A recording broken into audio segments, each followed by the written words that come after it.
The views expressed and the opinions given by the individual host and their guests do not necessarily reflect those of ParaX, its affiliates, or its sponsors.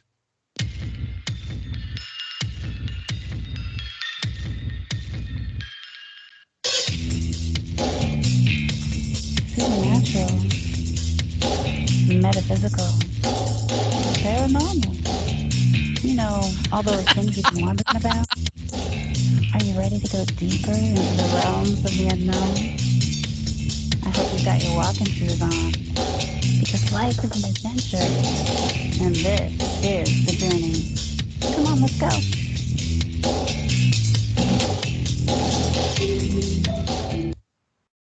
Welcome to the show, everyone. Hey, it's Wednesday night. This is the Journey Radio Show, and I'm Jen Cruz, your host. We are the She Squatchers.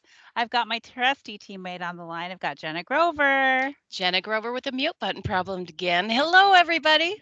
Hi. And we don't have our Tammy. Tammy wasn't able to join us tonight, but she sends her good wishes and hope we all have a good week. Hopefully she'll be back with us next week. Anyway, we've got an extra special guest for you tonight. We've got Abe Sias. Is that right? Welcome to the show.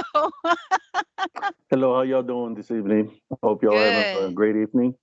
Good. So, just to get our listeners up to date with who you are and what you're into, you want to give them a little bit of background of how you got into the paranormal and Bigfoot type things? To make it fast, it started when I was a kid, when I was 2 years old. My brother was older than me, 2 years older than me, and he was sick. They said he was going to die because he had a lot of high fevers. So the state doctors couldn't find a cure for him. So there was this medicine woman in Mexico that said she could heal him, but in order, if she healed him, that I would have to stay with her for about 6 months. So I remember the day that she healed him. You know, my brother, his hand was messed up, his leg was messed up, and he was always hallucinating and seeing snakes and spiders, and just scared all the time. And when she healed him, she grabbed an egg, cracked the egg. A little black bird came out, had a broken leg and a broken wing.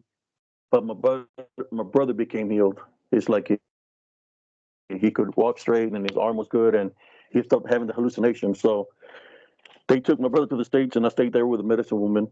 I was like 2 years old. So I was there, you could say, as her little spiritual guide, apprentice, where she would heal people that were being spiritually afflicted by unseen forces, demonic forces, or like people placing hexes on individuals. So I was her guide to see when the unclean spirit would leave the body of the individual when she was doing her spiritual works. When they finally came for me and I came to the States, it was never the same. It's kind of like the spiritual gift of me to be able to see these things continued on. So I could see when somebody has an unclean spirit in them, and I still do to this day. The spirit or show itself to me, and now I know what to do. That I'm older, but when I was younger, I would just say, hey, there's something bad in that individual, but I didn't know how to react to help out a person. But I know how to do that now. I use that gift to assist people spiritually. Uh, Sometimes people think that people are mean or bad, but there's individuals that leave spiritual openings. They get spiritually bonded, in which the unseen forces they focus on anger, hatred, vengeance, unforgiveness, be fear. They come in many ways, shapes, and forms. I also served in the military. I was in the military from 1989 to 1999. I was in Operation Desert Storm. I was in a battle on Medina Ridge. While I was out there, I got to witness the Djinn in action when I was in the foreign land. My first duty station was Germany, so I witnessed some things there also. So it's something that's been with me all my life, and I'm used to it, and I try to help out as many people as possible. I would love to hear more about the Djinn. Yes, but can we start when you were young first and then continue as you got older? When you were young, and is it okay that you talk about this? Yes, that's fine. That's fine. Okay, when you were young, you said you remembered a little bit. Do you remember a lot about what was happening? I remember everything. That's the thing. I remember everything. It's not like I was young enough not to remember. I remember every little thing. I remember the medicine woman. She had a patch on her eye. She was in the times of Pancho Villa. So if I was two, she had to be from the 1800s. This is like in 1971, 72. So she wore white with the bullets, and she walked with a limp because I guess she had a bullet on her hip. Uh, but she was a medicine woman that everybody would go to at the same time. She was a medicine woman where people would move away from her because they were scared of her, I guess. I would say because of the works that she would do. I remember going to the market with her, in the markets where they have the bushels of green beans, potatoes, or peas and stuff like that. And people just running away from her. And then she looks at me and she asked me, I said, why are they afraid of me? Are you afraid of me? And I just told her, I love you, small. I would Oh. just say, I love you. And I grabbed her from the leg. And then she pulled up her eye patch and she said, are you afraid of me now? And I said, I love you. So it's Oh. kind of like fear has never been there for me, So I got to witness when she would be people that were being spiritually afflicted, and as she was praying over them, she would look at me and she would ask me and say, are they gone yet? Are they gone yet? And I could see where, I call them disembodied demonic Nephilim, which are in spirit form, Mhm. where they will leave the individuals. They would leave, and you could see their shadow leaving out of the hut. In her hut, she had a fire in the center. The floor was made out of dirt. So I would witness this demonic beings, which look, when people talk about Bigfoots and people talk about Dogman, we're like werewolves. That's what I witnessed, and all my life I've witnessed these things, these events, so it's kind of like I've been dealing with it a long time, and especially, what upsets me is when the target people, they're within people and people don't even know that they have that attachment on them. And it's looking at me, laughing, like making fun of me, like, look what I got. I got control of this person, this vessel. There's nothing you can do about it, but I can do something about it. All I have to do is tie bind and rebuke them in Jesus' name, and they flee. That's one thing Wow. about them. They flee real fast when you Do fight you think they're spiritually. do you think they're scared of you then? How they were scared of your advisor? I believe the spiritual law. As we're spiritually gifted with the spiritual gift of discernment, just like Jesus, when the legion knew who he was, and they didn't want to go back to where they came from, so he cast them into the swine. Through spiritual law, they have to identify themselves to us. So, for example, if a loved one or some of you might know is acting strange, right? And you're like, man, they're not acting themselves. Use love. Say, hey, I love you, or you say, God bless you, and you'll be able to see the change automatically where whatever's there making them be a certain way leaves their body. So it's not necessarily the individual that's coming in a negative way. It's what's within upon the individual that does that. It loves to do that. Like that's what it thrives on. It likes to cause chaos and havoc. It loves to cause division and fighting amongst one another. We see a lot of that fighting amongst one another within cryptid, paranormal, and all kinds of communities. It's like they don't want peace. They don't want nobody to form together as a group, to unite as one for the good cause, to fight spiritually. They want to cause just chaos and havoc and confusion. That's what they do a lot. Do you think they jump from human to human quickly, Yes. or do you think they like to Oh, stay and yeah, I've seen them jump in church, believe it or not. In church, when I was a kid, I would go to the Catholic church, and I didn't like going to church, not because I didn't believe in Jesus Christ. It's because every time that I went, I could see them clinging on the ceilings, the shadow figures, and they would jump down, glide in the air, and jump into an individual. Next thing you know, that individual is acting weird. Sometimes they have to carry the individual out because they're acting like they're possessed, and they're just jumping back and forth on whoever has a spiritual opening. Uh, how can that happen? Because there's some people that are living in sin. They're there to ask God for forgiveness. What the path is on, and sometimes they're asking for forgiveness, but they're still living the same path. So it's going to jump in those individuals. do you think it has anything to do with those individuals forgiving themselves? Yes, I believe that forgiveness is, when we talk about generational curses, that's got to be something that they're attaching themselves to, jump from generation to generation. And I believe forgiveness is it. The reason I say forgiveness, because forgiveness is part of love. Mhm. I'll tell you what, I had anger and hatred towards an individual that came at me in a negative way when I was, say, 10 years old. He literally came with me with a machete, said he was, I could talk about this spiritual story real quick. It was a man that he was sick. His wife had cancer. He was an ex-veteran, military, and they needed somebody to cut his grass. I was 10. I volunteered. I went to cut his grass. I fed the goats he had in the back, and he had a corral. As I was finished feeding the goats, the corral opened, and it was him, and he put a lock on the door. He's looking at me, and he starts laughing. There's the man that he was in a prayer group, and people were trying to help him because he was seeing a man on a black horse, and he started beating himself up. So he's there in front of me, and he's laughing at me, making fun of me, and I was like, "What's so funny?" And I tricked them all, and he starts laughing. He said, "I can kill you right now. There's nothing that anybody can do about it." And he took a step. He's swinging this machete. You could hear it going very violently, and he's swinging.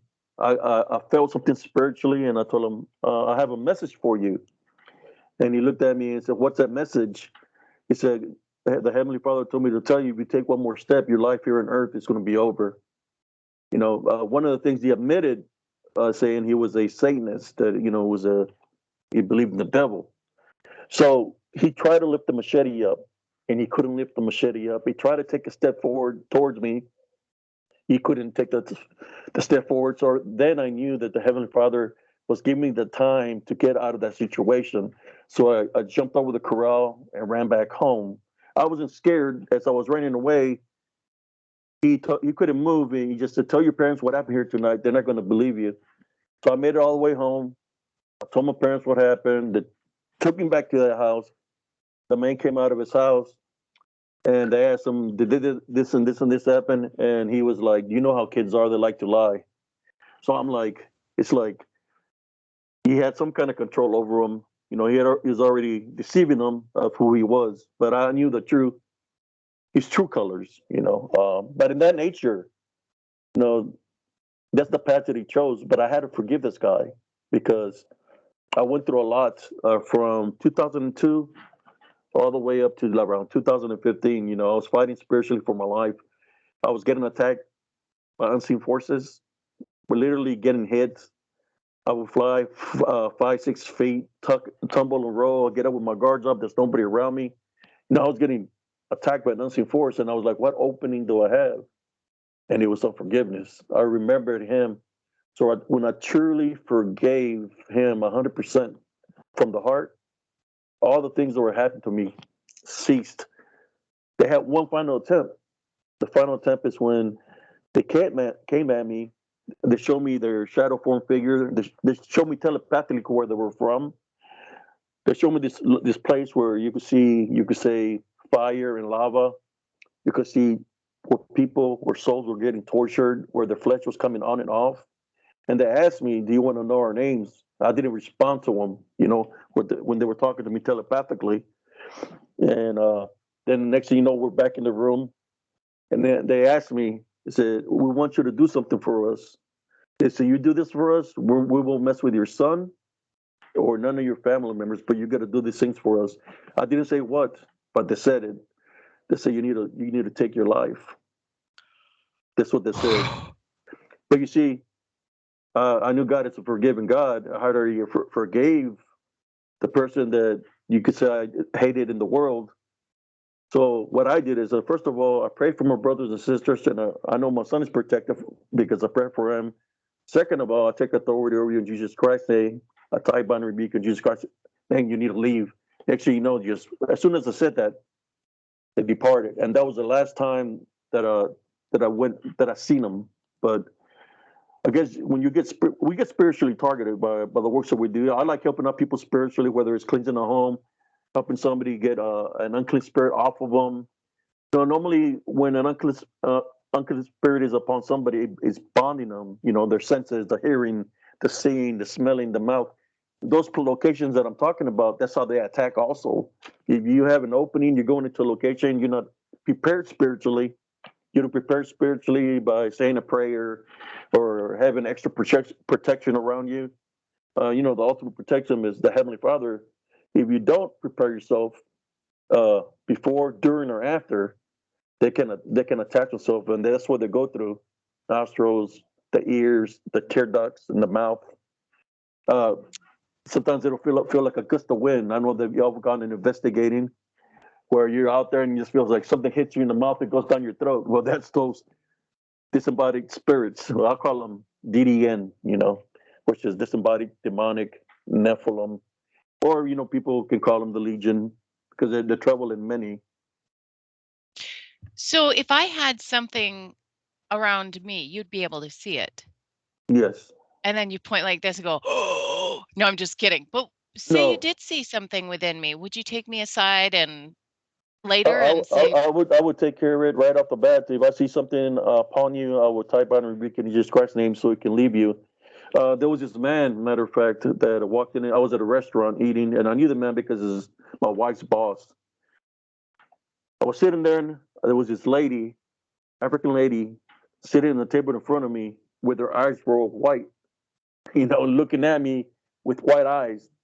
So I looked down to eat my food, and when I looked up, she was gone.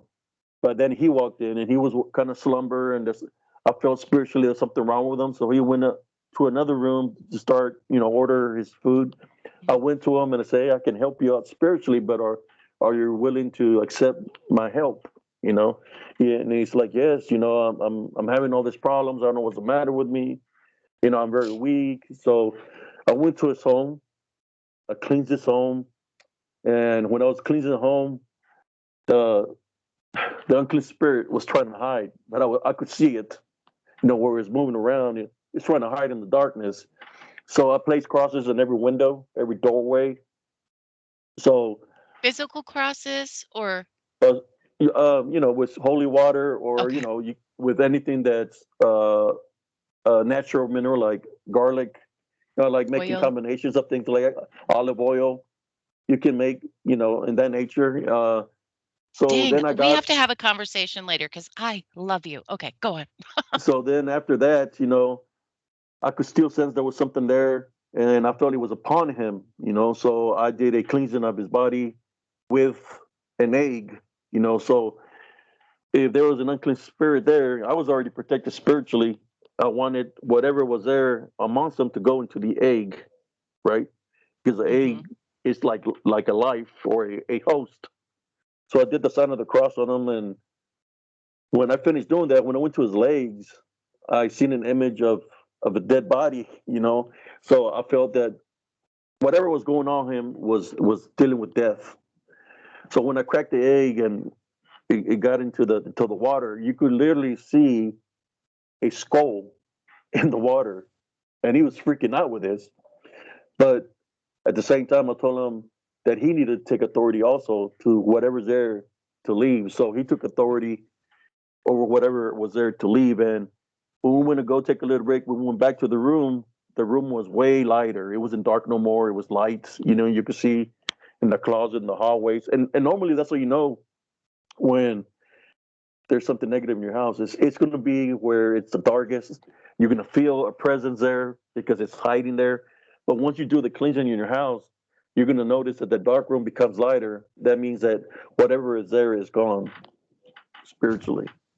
Wow. Well, I know, Jen, you brought up the Djinn. He brought up the Djinn. I wanted to hear but you about wanted that. to And hear he about has it. Bigfoot. He has Bigfoot Dogman stories too. So we gotta keep moving. Sorry, I'll be quiet. I'm putting myself on mute. So I do want to hear about the Djinn. Please tell us. Yes, I had an experience with the Djinn when I was out there in combat. This is what I noticed, what I witnessed in combat. Of course, there was things already happening around me. I could see there's shadows moving around in the darkness, especially at night. And in the desert, it's pitch black, so you have to use PVS sevens. But I could still manage to be able to see movement, but there's nothing there.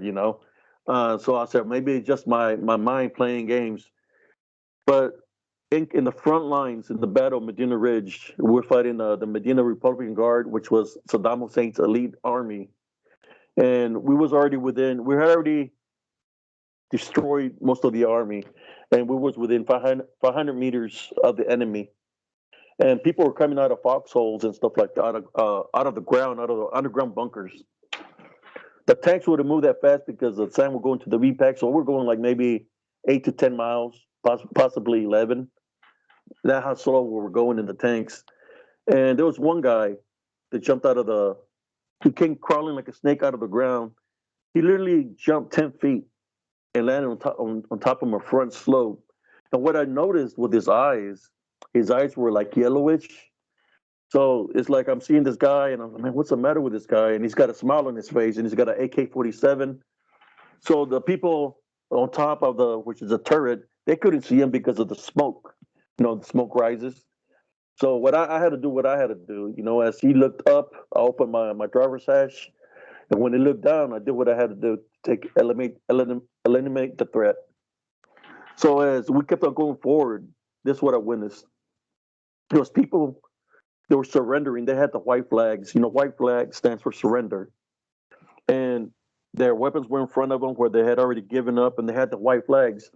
And out of nowhere, I see this shadow-like figure in the air jumped into a person. As he jumped into the person dropped the white flag and lifted up his AK-47. He got taken out. And then he kept on jumping from person to person, and they were all doing the same thing, but they were being controlled for the Djinn. So how do you know it was the Djinn? Because it was possessing them. It was possessing them to pick up the weapon. Right. Literally, like jumping into them to possess them. That's what the Djinn is no different. The Djinn is no different than. Well, when we talk about demons, they're all fall in the same category. That's what they do. Did they look different though? Yeah, the Djinn was just what I witnessed, that he had the ability to. It was in the shape of a shadow in the air, and it could jump into a person, possess that individual, to drop the white flag. Because people don't want to die in combat. They got the white flag already surrendering. Next on the person's demeanor changes because he's being possessed by the Djinn. He gets killed, then the Djinn jumps out into another person that's got a white flag, and it kept on going like that for a while. So sounds like a Wendigo that sounds like a Wendigo to me.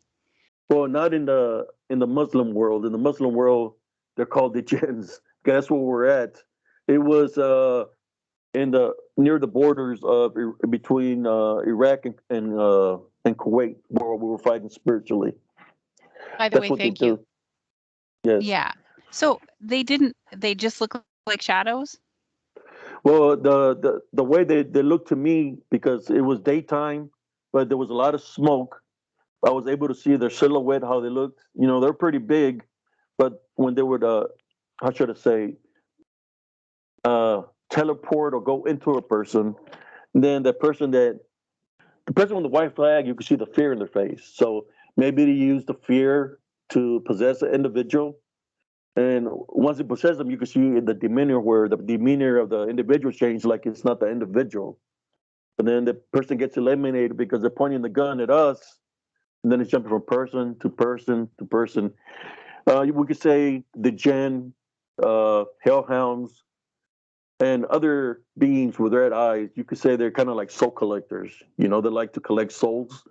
So their main mission is try to take out many people as possible in that manner. And I believe that's what the Djinn was doing. You could say they dislike mankind, us, because we have the opportunity to make it into the kingdom of heaven.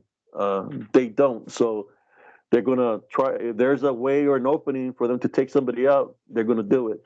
When we hear about missing 401 cases, people disappearing, people just jumping in the middle of the road, jumping in front of a train, is it them doing it, or is it something else that's controlling them doing it? I have encountered the Djinn before, by somebody who had been over there and brought one back. Yes. And from my experience, they could be good or bad. They're not all bad. They're just like us. They have a choice.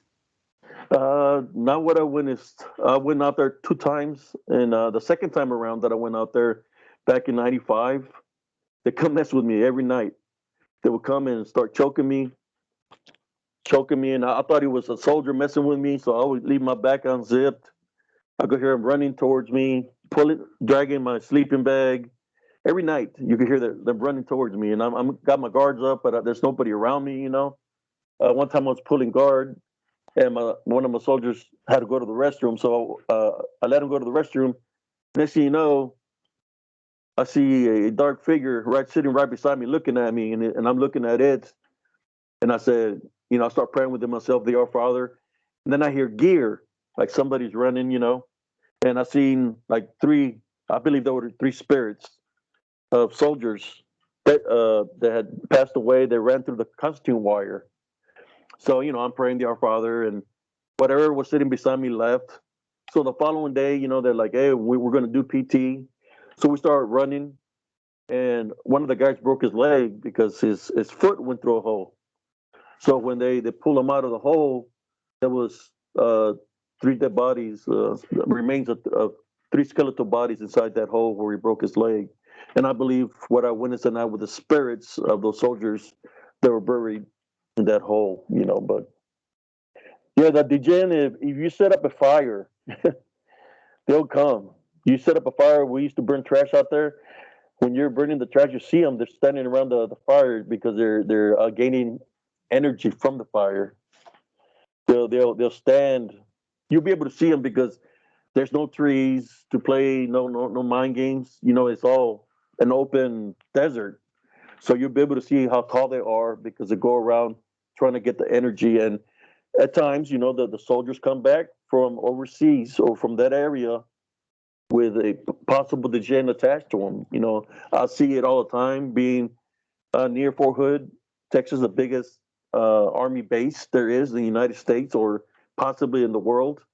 I will see how people will come from when they come from overseas from Iraq with an attachment on them.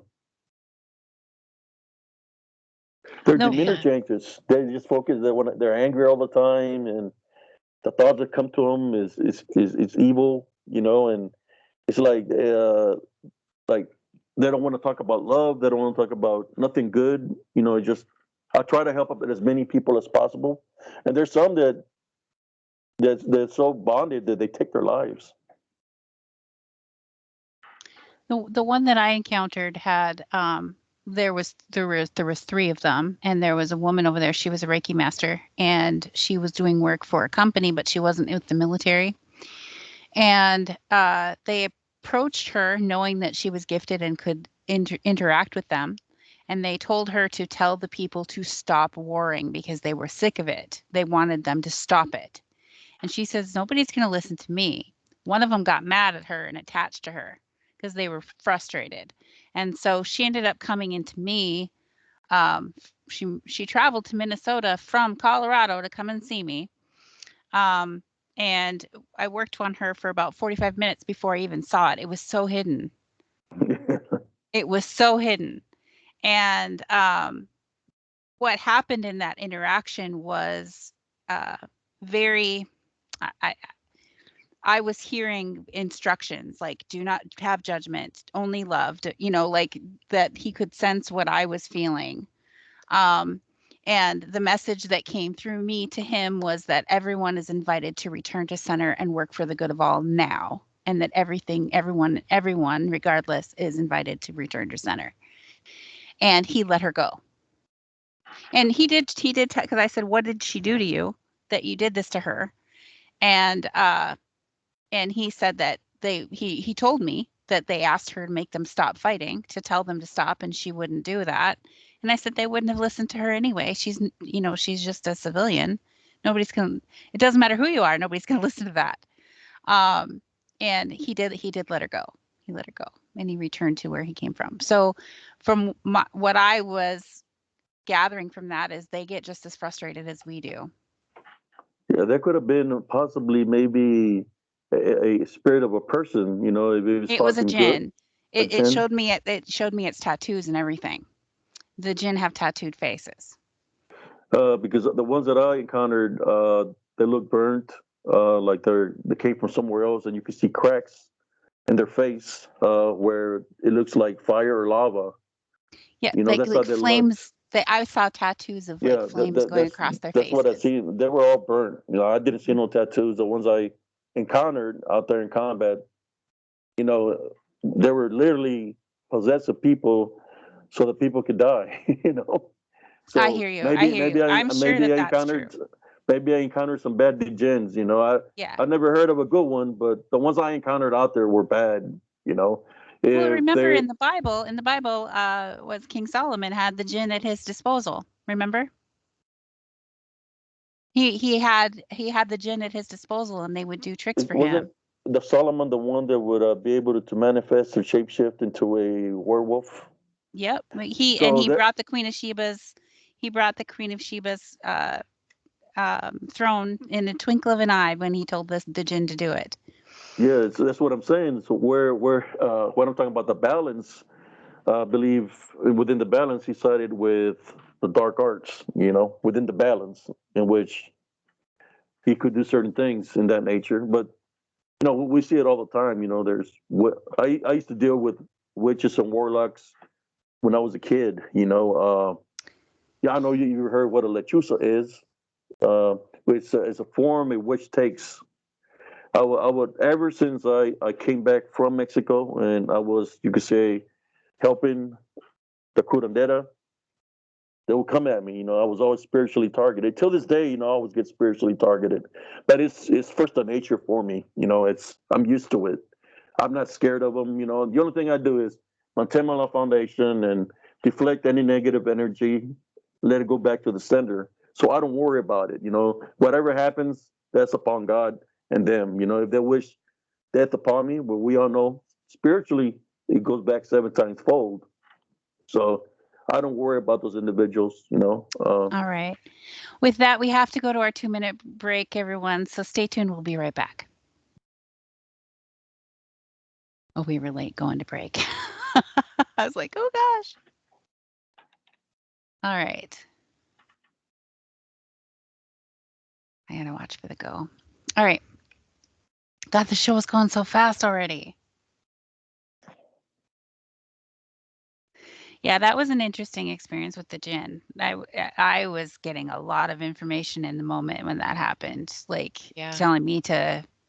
I've told you this story before, Jenna. It's a long, drawn-out story, but I think they attacked me because they knew I'm a spiritual gift. They knew I could see them. That's why they came at me in a negative way, because I could see blessed to be that way. When you're blessed, they hate that, because some of the Djinn, they're never going to make it. If they were part of the fallen or whatever, they'll never make it into the kingdom of heaven. So some, you said there's some good, they have choice. They have a choice.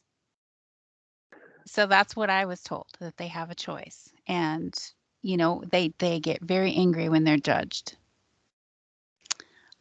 So that's why I was being told not to judge, to hold no feeling about what that was happening, just to feel love and forgiveness. And it was all about forgiveness. Yeah, well, when they're telling you to feel about love and forgiveness, it's actually to protect you from the Djinn, because that's what you're supposed to do.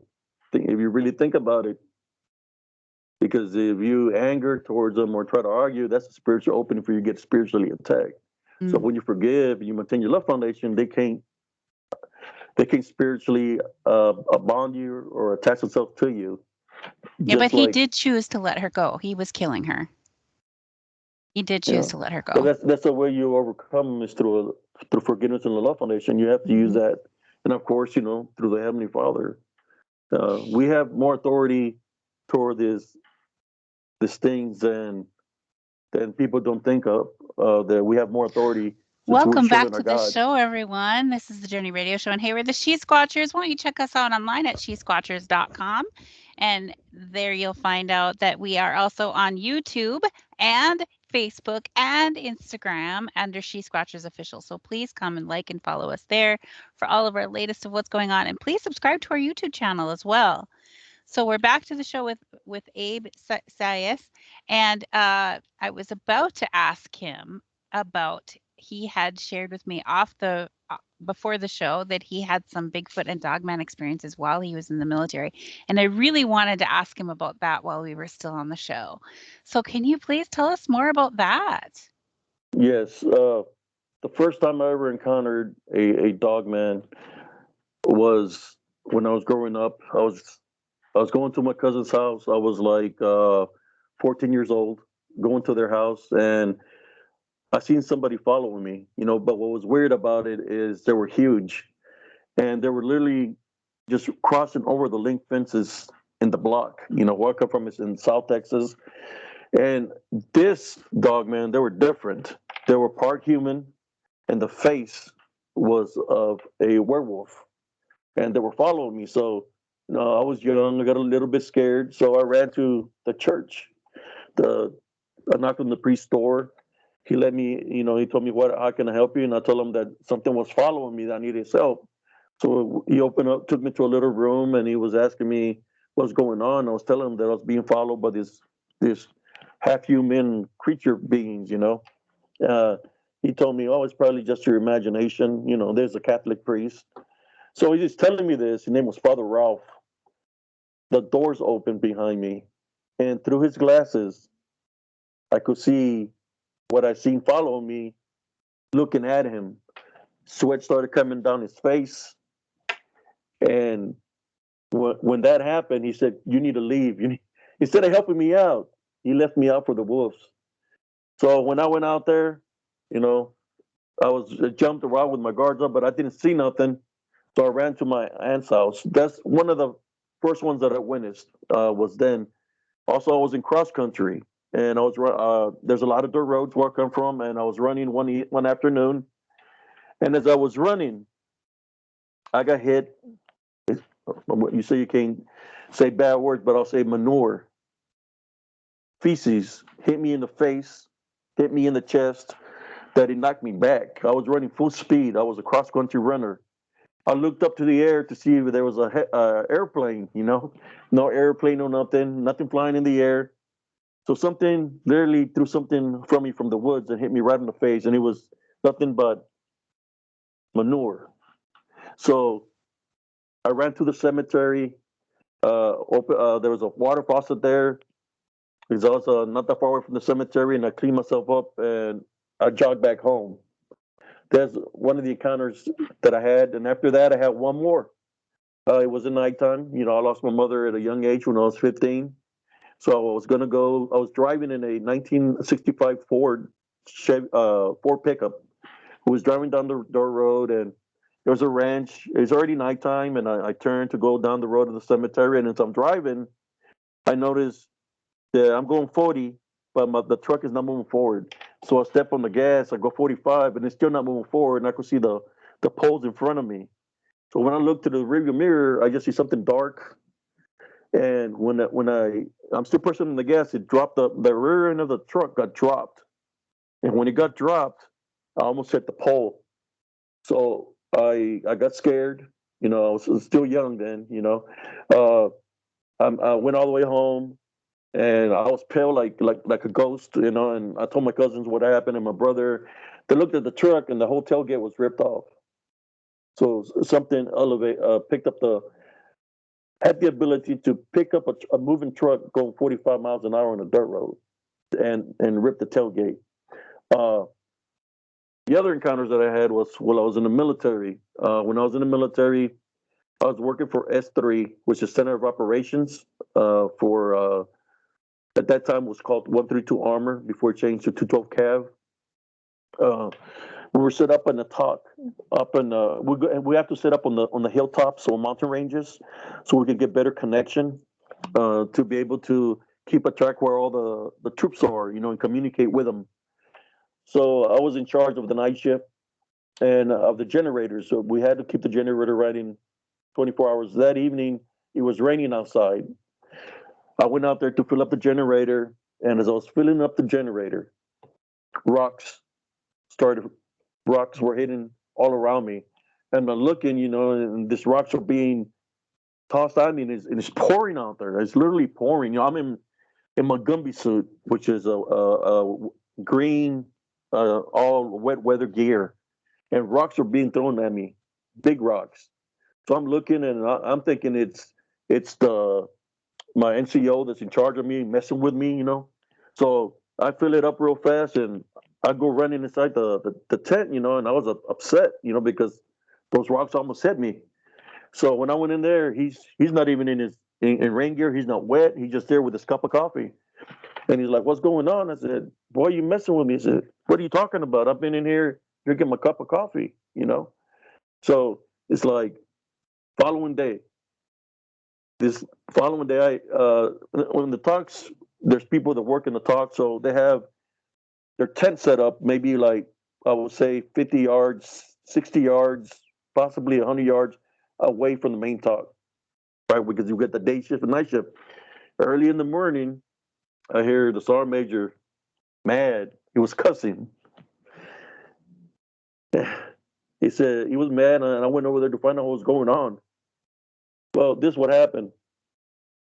There was a big pile, I just say like manure, by the tent where he slept. A big pile. It was no cow poop, horse poop. A big pile. So since I was how should I say, the young recruit, I got the honor of shoveling that and getting rid of that from the tent. Well, I left it there, rocks throwing. To me, it was a Bigfoot. And that's why I didn't believe in Bigfoots. You know, I heard about Bigfoots, but I experienced that in the military. Another experience happened there on Fort Hood was I was working the towers, which I was in Clabber Creek, and there was people, our company was detailed to work all the towers that weekend. So we got a distress call from Pilot that somebody was trying to attack the person in the tower, you know. So we drove over there in the Humvees to find out what was going on. We got there, we walked all the way upstairs to the very top. He had the door barricaded, and he's smoking a cigarette like real fast, scared, and we're trying to figure out what's going on. He said, "I've seen him. I've seen him." I said, "What are you talking about?" He said, "Bigfoot. I seen him." He said he was going to the restroom, that he was standing by the outdoor latrine, looking at him, and he charged him. When he charged him, we ran upstairs and barricaded the door. He said he's seen Bigfoot. So and he's not the only one, because when we go training out there and we have daytime fire, night fire. When I was a tanker, we had the thermals. We were able to see what's out there, and there this whatever's out there. I can tell you this: they do not have a heat signature. They're not going to register heat signature, but you can see them as shadow light, but they're pretty huge. So when we're going down range to fire, if we see movement down there, we have to let the tower know. So numerous times while we did gunneries, we had to let the tower know that there was somebody down range for them to go check it out, because we wasn't allowed to fire, because you know there's a person out there, and then it's on the government. So every time we send range control down there, they would never find nothing, but we were able to see them through our sights. A lot of that kind of activity there on Fort Hood, whether it was the Bigfoot or this ones that look like werewolves. I call them werewolves, but people call them dogmen. You know, there was another one that I ran into down the tank trail. We were coming from Clabber Creek. Was driving. I was the TC. My driver had his night vision on. We're driving with the tank trail with the blackouts, because when you across a crowd of guards, you have to have your blackouts. You can have your bright lights on. So we're driving with thermals. We're going back to the mortar pool, and out of nowhere, something is crossing the right in front of the tank. That he steps on the brakes, and he's going in and out like it's pixelating different colors, and like it's something that's malfunctioning. Like you can see sparks and stuff like that, but something crossed in front of us. We hit the brakes. I hit the sights. You know, I got off the tank, but I couldn't see trail. The reason I couldn't see a trail, because the tank trails, you got like around this much dust that if something steps in there, it'll cave right in with dust. So I just told them, you know what, take your night thing off. So we're gonna leave the lights on. Let's make it as fast as we can back to base. So that's all. we went back to base. We didn't tell nobody about it because they probably think of us, probably make fun of us. So we didn't say nobody to know. We did. We spoke to one another and said we're just going to keep it to ourselves. Whatever it was, was it the military with technology like this, or was it something alien? I don't know. All I know is we witnessed it. And of course, Fort Hood and Central Texas, where I live, there's a lot of Indian burial grounds because a lot of natives used to live there. On Fort Hood, on base, there's a range you can't even go up there because it's Indian burial ground. So we do see a lot of shapeshifters and skinwalkers in the area. I hear so many stories, where people say a pizza man told me out of the blue. I was talking to him, and he said he was delivering pizza by the lake, and that he seen a skinwalker, shapeshifter, pass right in front of him. So, and there's people that live around the lake that they see his dogman-like creatures. So many theories. And what's weird is they can appear and disappear in the blink of an eye. That nobody's been able to capture anything or kill anything. I mean, there's stories of people say that they've killed one, but they don't have no pictures of a dead body. They say this and that, but we hear it all the time where people say, yeah, the Bigfoot went through a tree, the Dogman went through a tree. The capabilities they have, you could say they're kind of supernatural, when they can go in through a tree, come out of a tree and go into another tree. People shooting at them and bullets go right through them and not do nothing to them. I'm just bringing that out in the open. Of course, there's a lot of people that do their own investigations where they have the footprints, they have DNA samples. Um, I witnessed one because I went through something in Elms Grove. The episode I did was for this, which is Haunted Season 3, Episode 2. It was about my son. I had moved into this park, and my son was 4 years old. He was playing at sunset with his friends, and I was showing my friend the creek. Then we don't hear him anymore, so when we go looking for him, we can't find him. I went home, couldn't find him at home. I was searching both sides of the park, and I couldn't find him. We searched for about an hour.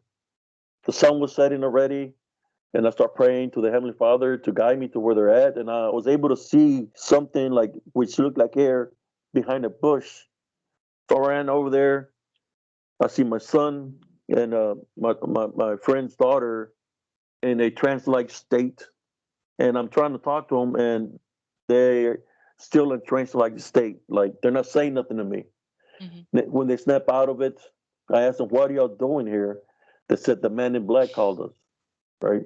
That's what they said. The man in black had called us. So I yelled for my sister and my friend to take them home. So I started searching the woods to see if I seen a man dressed in black or an African American. You were like, I will kill these men. Where are they? Because, and I was looking for them. I went all through the woods. I went underneath by the creek, underneath the bridge, on top of the bridge, and I didn't see nobody in black, right?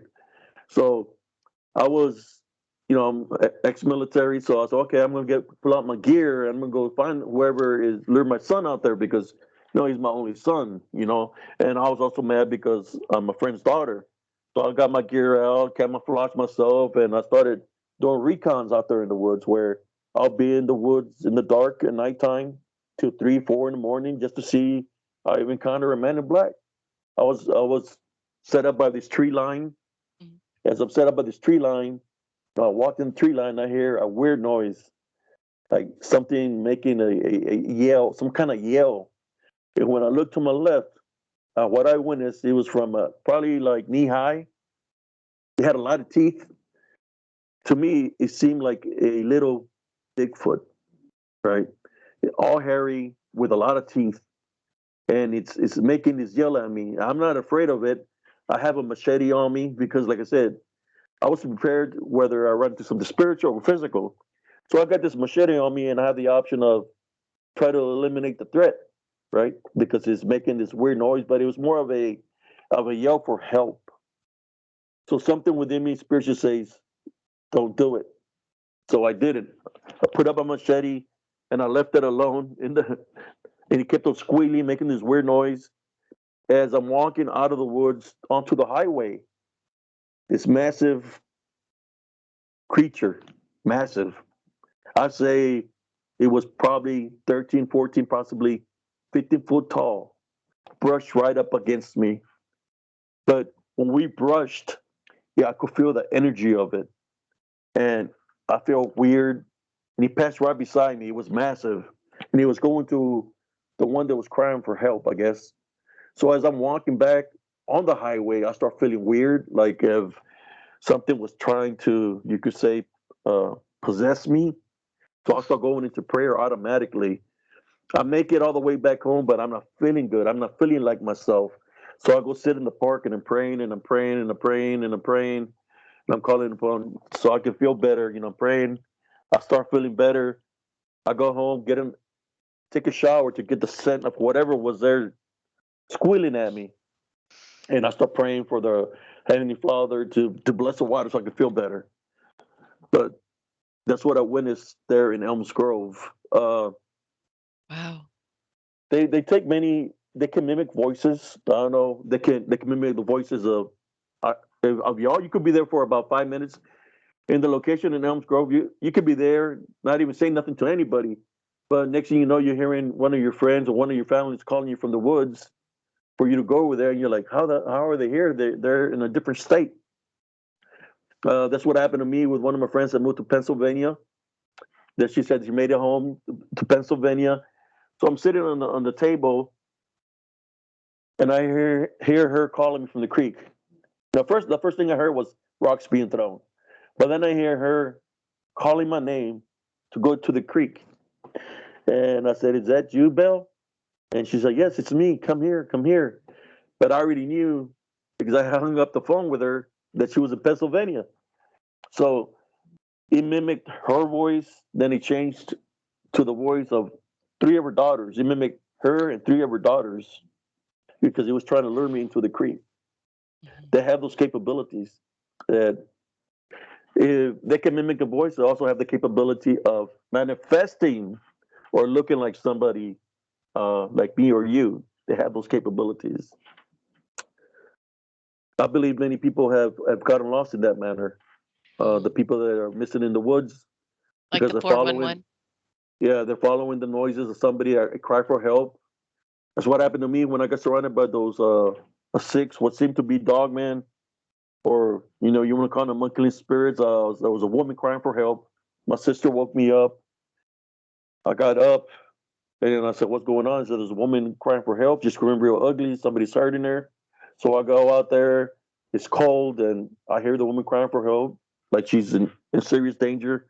Go inside, grab my bat. I said, "Okay, I'm gonna follow the noise, see where it's coming from." I go into the park and I hear the cry for help coming from inside the woods. I got no flashlight, just a bat. I said, "Okay, I'm just gonna go in there, go slowly, not make too much noise, sneak up on whoever's harming her, so I can handle this, handle the person that's harming her." So as I'm getting close to the cry of help, I'm fixing to swing the bat because it sounds so loud and ugly. As I'm fixing to swing the bat, the cry from hell stops. So I'm there, 3 something in the morning, stuck in the woods, in the middle of the woods, dark, no flashlight. The only thing I got is a bat, and I'm looking to see if I see movement. I don't see no movement. I don't hear no more cry for help. So I'm looking, and there's nothing. You can see right through the trees because the branches are already fallen, and you can see the creek and the bridge. So something told me within myself, I could feel the senses kick in. Something's behind me. When I turned around, that's when I seen them. There was six of them.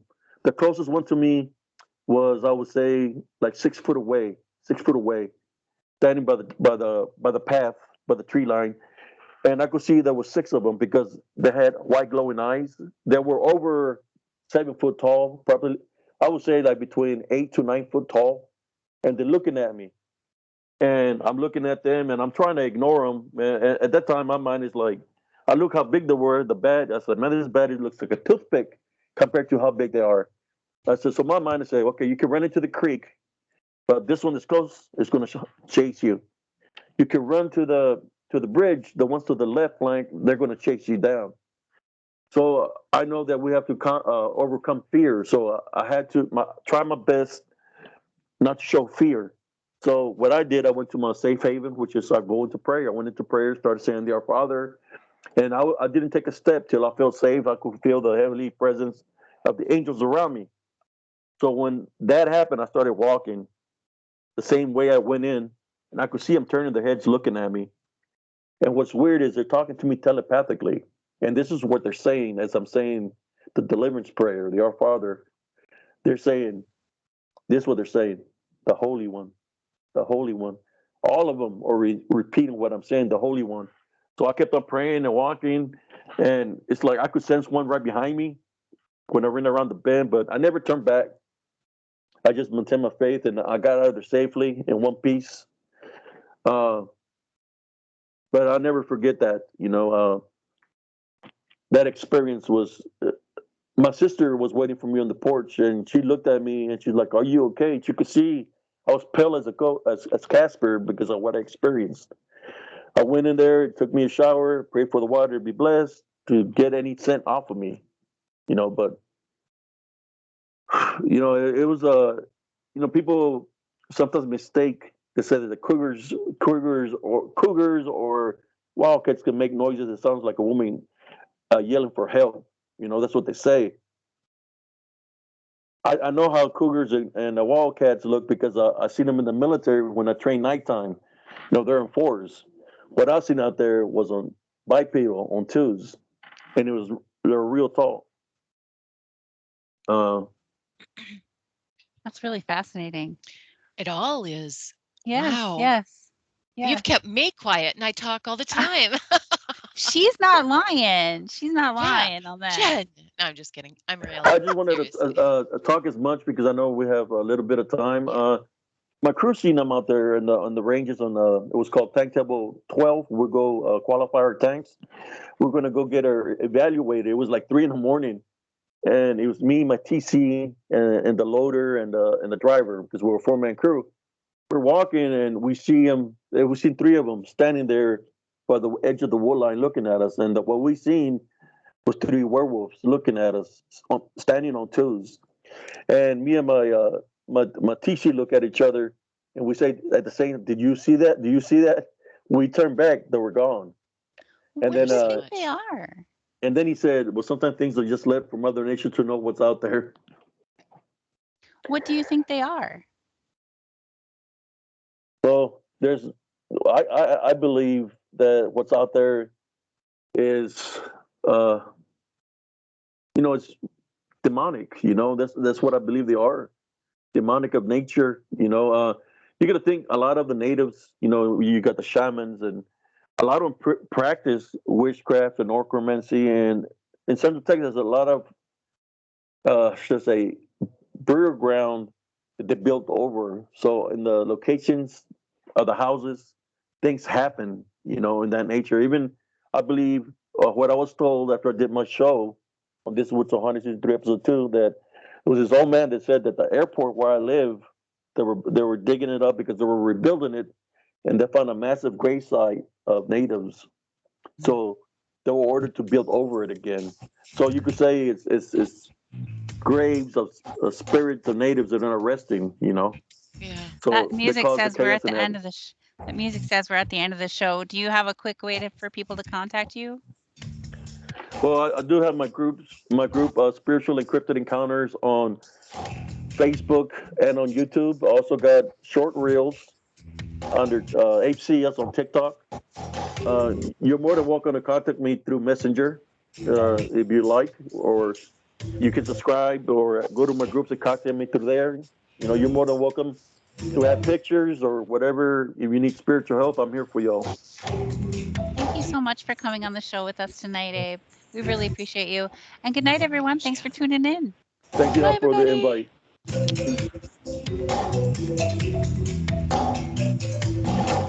invite.